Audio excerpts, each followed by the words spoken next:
Hello बच्चों, let's read this question. So this question says a clock face has negative charge minus q minus 2q minus 3q up to minus 12q fixed at the position of the corresponding numbers on the dial. ठीक है, the clock hand do not disturb the net.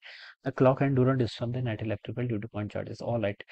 At what time does the or end point in the same direction of electric field at the center of the dial? ठीक है, at what point does the और end point in the same direction electric. Okay, electric field का देखिए हमें क्या बताना है, resultant बताना है, और जिस जो रिजल्टेंट की डायरेक्शन होगी, ठीक है, उस डायरेक्शन की तरफ आपका जो और एंड है वो कब आपका क्या करेगा, पॉइंट आउट करेगा, वो हमें बताना है, टाइम बताना है बेसिकली वो। ठीक है, तो देखिए बच्चों, इस क्वेश्चन का की कॉन्सेप्ट आप क्या लिख सकते हैं, the key concept of this question आपको यहाँ पर बताना है कि एट व्हाट टाइम, टाइम बताना। ठीक है, इलेक्ट्रिक फील्ड लिख लीजिए, आपको क्या बताना है बच्चों, इलेक्ट्रिक फील्ड कैलकुलेट करके बताना है यहाँ पर। ठीक है, electric field will be the key concept of this question. ठीक है, अब मैं इसको स्टार्ट करता हूँ।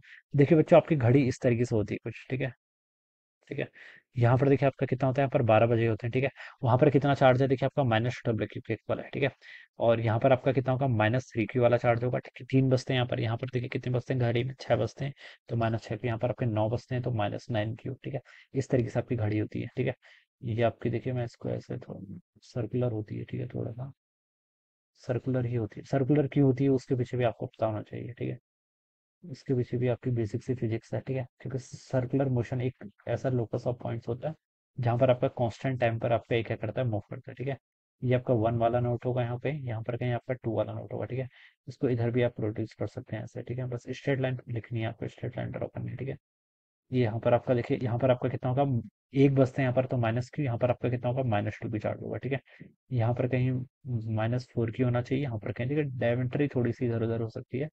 ठीक है, तो यहाँ पर आपका -6 की था तो यहाँ पर -7 की होना चाहिए, यहाँ पर आपका -8 की होना चाहिए। ठीक है, -9 की यहाँ पर कहीं होगा। ठीक है, अब इसको देखिए आप इधर ऐसे बैकवर्ड डायरेक्शन प्रोड्यूस कर लीजिए, ये आपका देखिए थोड़ा सा इधर कहीं आएगा। ठीक है, और ये 5 वाला आपका इधर कहीं ऐसे इधर कहीं मैच कर जाएगा। ठीक है, 9 क्यू इधर होगा तो यहाँ पर आपका -10 क्यू जितना होगा, यहाँ पर आपका -11 क्यू, ऐसे आपकी घड़ी है। ठीक है, इस पर देखिए आपके चार्ज इस तरीके से रखे हुए हैं, जो क्वेश्चन में बोला गया उसका मतलब मैंने समझा दिया। ठीक है, अब बच्चों देखिए, माइनस चार्ज है ना, तो चार्ज के कारण -12 क्यू के कारण इलेक्ट्रिक फील्ड इसकी तरफ होगा, और नीचे क्या है, -6 क्यू। ठीक है, उसके कारण भी जैसे ये आपका सेंटर है। ठीक है, -12 क्यू के कारण इलेक्ट्रिक फील्ड ऐसे होगा, कितना होगा, देखिए इसका मैग्नीट्यूड 12 ई।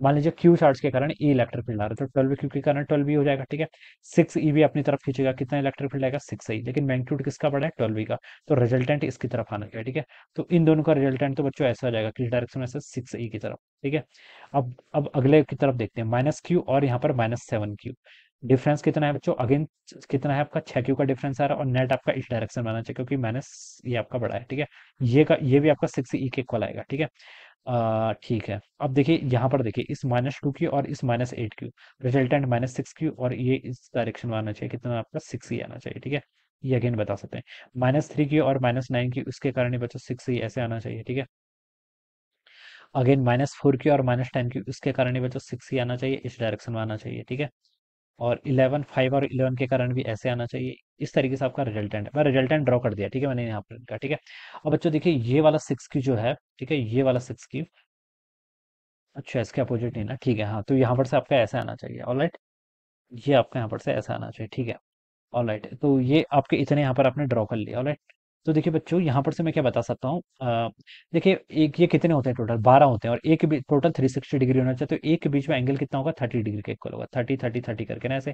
एक क्वाड्रेंट में आपका 90 डिग्री, 4 क्वाड्रेंट बनेंगे तो 90 इंटू 4 360, कंडीशन सेटिस्फाइड। ठीक है, तो देखिए 30 है, तो बच्चों मैं बता सकता हूँ इन दोनों के बीच में एंगल कितना होगा, आपका 60 होना चाहिए, 30 + 30 60। ठीक है, यानी कि ये वाला इलेक्ट्रिक फील्ड और ये वाला इलेक्ट्रिक फील्ड के बीच में 60 डिग्री। अब देखिए बच्चों, अगर दो वेक्टर्स जिनका मैग्नीट्यूड इक्वल है और उनके बीच का एंगल कितना है, थीटा है, तो उनका जो रिजल्टेंट होता है बच्चों, डायरेक्ट फॉर्मूला लगा रहा हूँ, आपको याद होना चाहिए। ठीक है, ऐसे वेक्टर्स का जो रिजल्टेंट होता है वो होता है आपका 2a times cos theta by 2। ठीक है, स्टैंडर्ड फॉर्मूला है, आपको बिल्कुल रिजल्ट पता होना चाहिए। ठीक है, कितना हो जाता है आपका 2a, ए क्या होता है, वेक्टर, यहाँ पर वेक्टर कितना, 6 ई के इक्वल है, तो 6 ई टाइम्स कितना हो जाएगा, cos थीटा बाई 2। ठीक है, थीटा कितना है, देखिए उन दोनों के बीच का एंगल 60, तो cos थीटा बाई 2 कितना हो जाएगा आपका, 30 डिग्री के इक्वल। ठीक है, ये पुट कर लीजिए। देखिए, तो ये जाएगा आपका 12 ई टाइम्स cos 30 की वैल्यू कितनी होती है, √3/2 के इक्वल। ठीक है, तो यहाँ से इसको कैंसिल करेंगे तो 6 √3 ई जाएगा, कितना जाएगा आपका, 6 √3 ई। ठीक है, ये मैं इसको ऐसे लिख सकता हूँ, कितना हो जाएगा, 6 √3। ठीक है, दो वेक्टर्स जिनके बीच का देखिए, ऐसे मैं बता देता हूँ इस रिजल्ट को, ये आपका ए वेक्टर है, this is the A vector, and the angle between this two vector is theta, ठीक है।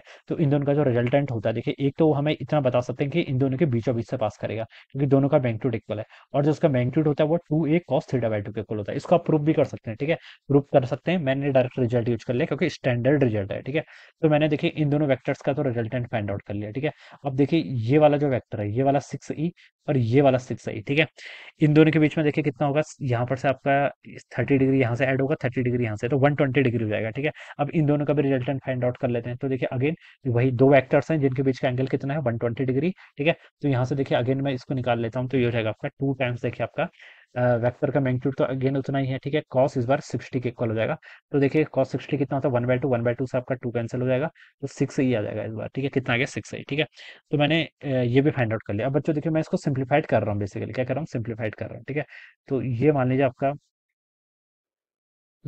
आपका ओरिजिन है, ठीक है। ये बीच सेंटर है इसका, ठीक है, दिस इज द सेंटर। यहाँ पर देखिए 1 4 6 ई तो ऐसे लग रहा था, ठीक है। देखिए वेक्टर का एडिशन पर बेस्ड क्वेश्चन है, ठीक है।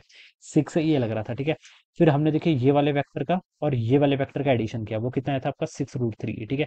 उसकी डायरेक्शन भी ऐसी आई, कितना 6√3 के इक्वल, ठीक है। फिर हमने बच्चों देखिए ये वाला वेक्टर और ये वाला वेक्टर का एडिशन किया, इसका रिजल्टेंट कितना है 6 और कहाँ से पास करेगा, इन दोनों के सेंटर बीचों बीच से, तो वो भी इतना आया, और इसका मैग्नीट्यूड भी कितना आ गया 6 के इक्वल। आपको क्या बचा, सारे हो गए ना ऑलमोस्ट, ठीक है। 6 ये वाला भी हमने पहले लिख लिया, इन दोनों का रिजल्टेंट, इन दोनों का, एक ये वाला बच गया ऊपर वाला, ये कितना बच्चा आपका 6 के इक्वल, ठीक है। ये वेक्टर आपका बचा हुआ है, ठीक है। तो बच्चों देखिए 6 प्लस 6 कितना 12 प्लस आपका 6√3, ठीक है। अब इसको आप ऐसा लिख लीजिए, ठीक है, ये ऐसा हो जाएगा। इधर की तरफ आपका 6 यहाँ पर आपका 12 6 को बच्चों कॉमन कर लेते हैं बेसिकली, ठीक है। 12 + 6 था, तो यहाँ से आपका 2 प्लस आपका √3 के इक्वल हो जाएगा, ठीक है। ये वैल्यू आपके यहाँ पर से इतनी हो जाएगी, ठीक है। अब ये दो वेक्टर्स आ गए, अब इन दोनों वेक्टर्स का रिजल्टेंट बताना है। इन दोनों वेक्टर्स का रिजल्टेंट देखिए किसका मैग्नीट्यूड ज्यादा है, इस वाले का मैग्नीट्यूड ऑब्वियसली ज्यादा है, तो वो नीचे की तरफ लाई करेगा, बीच में नहीं बल्कि नीचे लाई करेगा, ठीक है। और ये एंगल मान लीजिए थीटा बना रहा है। अब इसको आप फाइंड आउट कर सकते हैं, आपको तो यही फाइंड आउट करना है ना। टेन थीटा देखिए कितना होता है, परपेंडिकुलर बाय बेस, परपेंडिकुलर 6 है, डिवाइडेड बाय बेस हो जाएगा आपका 6 टाइम्स आपका 2 + √3 के इक्वल, ठीक है। 6 से 6 कैंसिल, और इसकी वैल्यू हो जाएगी 1 + 2, √3 की वैल्यू आपकी 1.73 होती है, 2 + 1 3.73 हो जाएगा, ठीक है। तो ये आपका 1/3.73, इसकी वैल्यू बच्चों देखिए कितनी होती है, इसको मैं देख लेता हूँ, ठीक है। 1/3.73 0.268 जितनी आ रही, कितनी आ रही, 0.268, ठीक है। अब थीटा कितना हो जाएगा, टेन इनवर्स 0.268, इसकी वैल्यू बच्चों अगर मैं कैलकुलेट करूँ, टेन इनवर्स 0.268, ठीक है। ये आपकी 15 डिग्री आ रही, करेक्ट 15 आ रहा है, 15.00 आ रहा है, ठीक है। तो ये आपका एंगल बन गया, ठीक है। एंगल बन गया मतलब बच्चों मेरा कहने का मतलब ये है कि ये एंगल आपने फाइंड आउट कर लिया, ठीक है। जो रिजल्टेंट है वो आपका, जो ये क्या था आपका 9 बजे वाला था, ठीक है। ये कितना था आपका 12 बजे की क्लॉक पे, ठीक है। तो कितना बना रहा है आपका 15 डिग्री, ठीक है। तो ये एंगल आपका 15 है। देखिए 9 से 10 के बीच में कितना एंगल होगा, मैंने बताया था कि कंजिक्यूटिव के बीच में 30 डिग्री होता है, तो ये 15 में जा रहा है। तो बच्चों उस वक्त आपका कितना बज रहा होगा, और एंड बताइए कि आपका 9 से 10 के बीच में, ठीक है।